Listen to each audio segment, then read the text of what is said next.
Seção 9. O instante santo e a atração de Deus. Assim como o ego quer limitar a tua percepção dos teus irmãos ao corpo, do mesmo modo, o Espírito Santo quer liberar a tua visão e te deixar ver os grandes raios brilhantes que deles emanam, de forma tão ilimitada que alcançam a Deus. É esse deslocamento para a visão que é realizado no instante santo.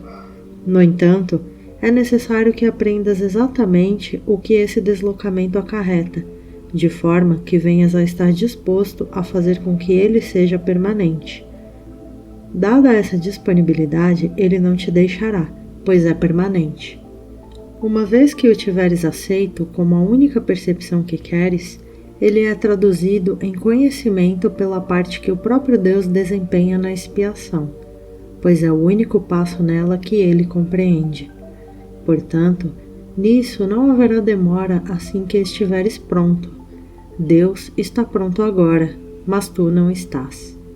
Nossa tarefa não é senão a de continuar, tão rapidamente quanto possível, o processo necessário de olhar diretamente para toda interferência e vê-la tal como é, pois é impossível reconhecer como totalmente sem gratificação aquilo que pensas que queres.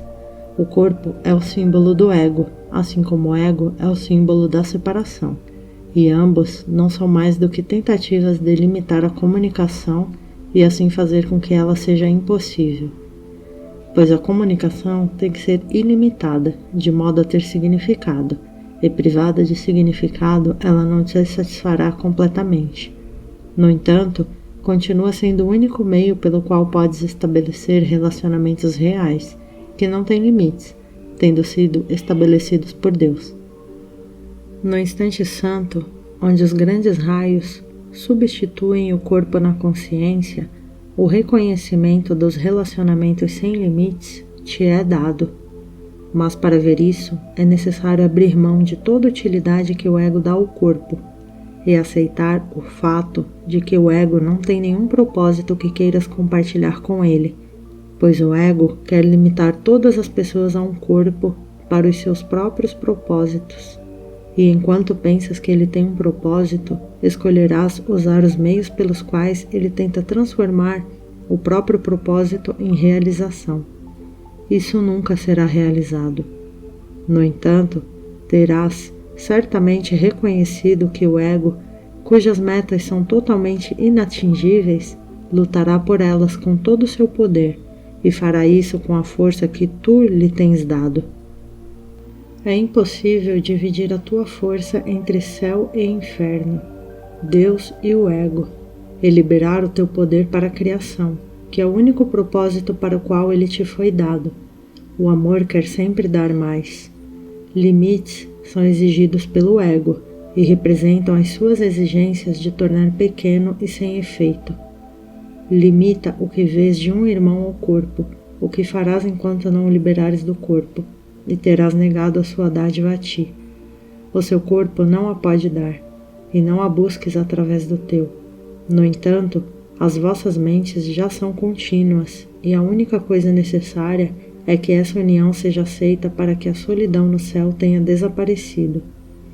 Se apenas permitisses ao Espírito Santo que ele te falasse do amor de Deus por ti, e da necessidade que têm as tuas criações de estar contigo para sempre, experimentarias a atração do Eterno. Ninguém pode ouvi-lo falar sobre isso e continuar por muito tempo disposto a pairar por aqui, pois é tua vontade estar no céu, onde és completo e sereno, em relacionamentos tão seguros e amorosos que qualquer limite é impossível. Não queres trocar os teus pequenos relacionamentos por isso?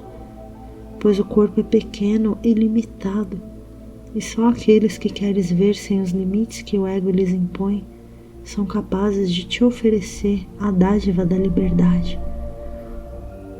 Não podes conceber os limites que traçaste para a tua percepção, e não tens nenhuma ideia de toda a beleza que poderias ver. Mas disto precisas lembrar. A atração da culpa se opõe à atração de Deus. A atração de Deus por ti permanece ilimitada. mas porque o teu poder, sendo dele, é tão grande quanto dele, tu podes afastar-te do amor. Aquilo que investes na culpa, retiras de Deus, e a tua vista vem a ser fraca e tênue e limitada, pois tens tentado separar o pai do filho e limitar a comunicação entre eles.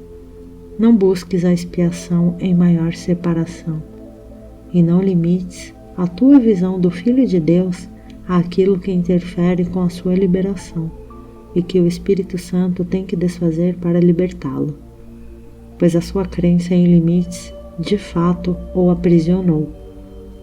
Quando o corpo deixa de atrair-te e quando não conferes nenhum valor a ele como meio de conseguires o que quer que seja, então não haverá interferência na comunicação e os teus pensamentos serão tão livres quanto os de Deus. À medida que permites que o Espírito Santo te ensine como usar o corpo só para propósitos de comunicação e renuncias a usá-lo segundo os fins que o ego vê para ele, que são a separação e o ataque, aprenderás que não tens absolutamente nenhuma necessidade de um corpo.